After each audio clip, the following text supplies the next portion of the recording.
Good morning, New Life. Family and visitors that will soon become family. All right. I'm coming to you today from 1 Samuel chapter 1, verses 19 through 28. And if you do not have your own Bible to follow along with, it should be on the screen. All right. And it reads, Samuel's birth and dedication. The entire family got up early the next morning and went to worship the Lord once more. Then they returned home to Ramah. When Elkanah slept with Hannah, the Lord remembered her plea, and in due time she gave birth to a son. She named him Samuel, for she said, I asked the Lord for him.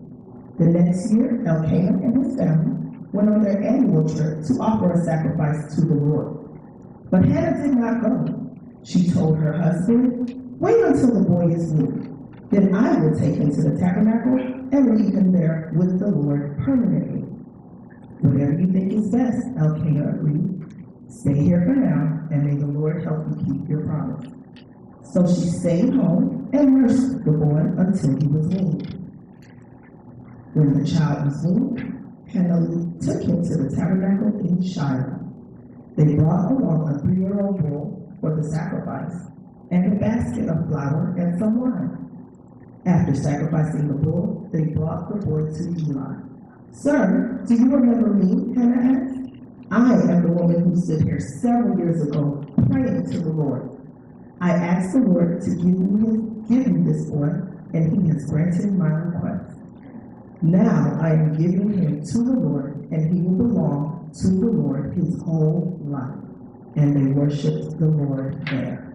Amen. May the Lord add a blessing to the reading of his word. New Life, on this beautiful Mother's Day, I've been charged with the topic of mother's care. If I'm being honest, and I am, there are many times when I don't have a clue and wondering if I'm doing the right thing caring for my own children. Is this the right school? Are these clothes appropriate for them? Should they be involved in this many activities? And the list goes on and on. However, as I break down the text, I realize that I'm already equipped as their mom to make the best choices for them. Okay, our text in summary, we have Hannah, who prayed desperately for a son. She was granted Samuel. Her husband, now they're getting ready to take their annual trip. And Hannah says, no, the boy is not yet ready. Let's wait until he's ready. And she herself then takes him to be with the Lord. We get our first glimpse of Hannah caring for her baby boy Samuel when she told her husband to wait until the boy was weaned before making such a journey. Now, this weaning thing was a big deal back in the day. Okay? When a child was weaned, it was a cause for a huge celebration, because this now meant that the child had survived the most critical stages of infancy. They made it seem like once a child was weaned, he could start eating grits and steak and potatoes. He could basically start paying bills. You let them tell it. But she spoke about weaning him and then taking him herself to the tabernacle to be with the Lord permanently. Now, when I think about Hannah in this situation, I think about her as not just Samuel's mom or mommy, she's his primary caregiver and caretaker. Stepping in to say, no, he cannot yet make such a journey because he has not yet been weaned. He's not yet strong enough. As mothers and mothers to be, we've got to be able to step in on some situations that our children are not yet ready to deal with. Be it relationships that they're not ready for, be it adults, television or radio programming that they're not mature yet for, or situations that they're just clearly not mature enough to handle.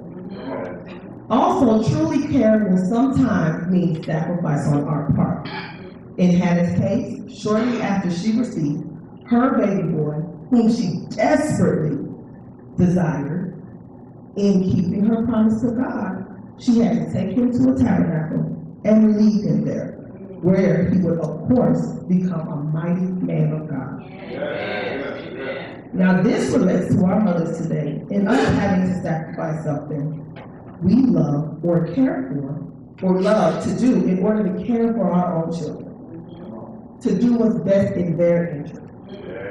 These things can look like just simply changing our diet, relocating, moving to a new town, ending certain friendships or relationships with certain people in our lives, foregoing our own relaxation time, having to run around to this event or that event to make sure that they're well-rounded individuals.